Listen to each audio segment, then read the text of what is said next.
punch, but Cameron is so tight that if you stuck a lump of coal up his ass, in 2 weeks you'd have a diamond. What's the best way to get a diamond? Put a lump of coal, shove it up an adult child's ass. Yeah, Jeffrey Wayne Healing. Shame it is March the 16th. Welcome, welcome. Um,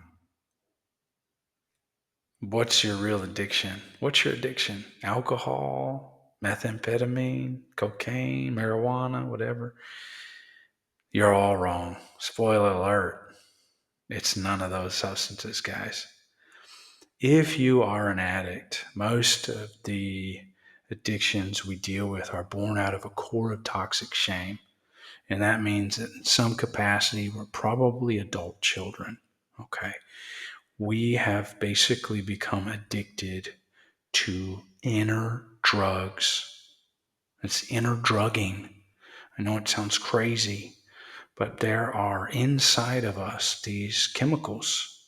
We've basically turned our emotions into drugs, and we use them to dope ourselves, to get high, to get a buzz. And a lot of it's subconscious. We don't even know we're doing some of this stuff. Okay. If you read in the book of AA, Alcoholics Anonymous, on page 62 and 67, 62, it talks about being driven by fear, 100 forms of fear and other things, right? We're driven by hundreds of forms of fear, self-delusion, self-seeking, all that. Then 67 talks about fear being an evil and corroding thread, classified with stealing, in my mind, killing, because it causes more trouble. So in that book, talks about fear driving a lot of things we do. It drives so much that we do that it's become an addiction. We set ourselves up to fail. We set up situations in our lives that allow us to take a hit of chaos, self-hate, worry, fear, pain, shame. This is my little green book. This is a condensed version of the AC Big Red Book. And in here in chapter 1 and 2, there are talks about inner drugs. Trait 8 of ACA talks about being addicted to excitement. Fear, as Tony A., the founder of ACA, originally put it, addicted to fear. And it says, because we were raised in chaotic or controlling homes, our internal compass is oriented toward excitement, pain, and shame. This inner world can be described as an inside drugstore, the endogenous drugs, as opposed to caffeine, heroin, or alcohol. The shelves are stocked with bottles of excitement, toxic shame, self-hate, self-doubt, and stress. Other shelves include canisters of lust, fear, and worry. As odd as it sounds, we can seek out situations where we experience a hit of one of these drugs, like fear. Now, why would you want to seek out fear? Who in their right mind would want to do that? Well, basically, it's familiarity. It's we're recreating our childhood abandonment, setting ourselves up for failure because that's what we're programmed to do. Now, we all know about dopamine and serotonin. Everybody says, well, I'm really addicted to dopamine. Yeah, okay. That's probably if you're talking about exogenous substances. Of course, you can get hits of those natural neurotransmitters when you exercise and do other things as well.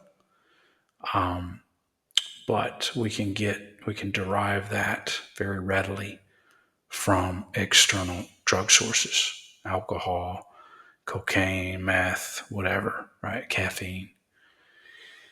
Now, these inner drugs are so prevalent. Like I said, they're subconscious. We don't even know what's going on. It's just under the surface. And I find myself in a state of tension all the time. This is a way my body is naturally programmed to stay on edge because I'm getting some hit from it. That's all I've known. because all I've known is tension and fear and worry and stress. When a natural, healthy situation comes, I can't even see it. I've stayed in traveling around the world as a form of staying in fear and chaos and non-workable relationships because I'm in the USA and they're in Asia, Check this out. Following up with that reading, this is from chapter 1, says this. Because our homes were never consistently safe or settled, we have no true reference point for these states of being. That means a healthy state, stable. Without ACA, we can view emotionally healthy people as boring or confusing. So I don't even know what stability or serenity looks like because I've been I'm so programmed to staying on edge, creating things in my life that get out of hand, like traveling and then money shortage or some kind of health issues, whatever it is, fear, pain, shame, worry, self-hate, self-doubt, and just not breathing, my breath is shallow. I don't take real deep breaths. And I move around real quickly all the time. And it looks like I'm always in turmoil, always frazzled. I remember one guy in China said he always frazzled, and he questioned my sobriety. I was so pissed. What he was doing is he was seeing the results of para-alcoholism, even though I wasn't drinking. I mean, I've been away from alcohol for a long time, except for that little accidental drink of the Mora in Colombia, which doesn't count. It wasn't intentional, whatever, total accident. Aside from that, I have not intentionally drank alcohol for over 4 years, 4.5 roughly. And my sobriety there is okay. It's pretty good, pretty decent. But back then, even when I was sober, in China, and that guy, Jeremy, he saw the para-alcoholism. He saw the fear, the stress, the worry. Those were the fear. That's the real addiction for me, was being in that state, being in that frazzled state. That's where I'm getting hits because it's familiar. Being relaxed, taking it easy, and being calm and peaceful and serene, that's going to take time.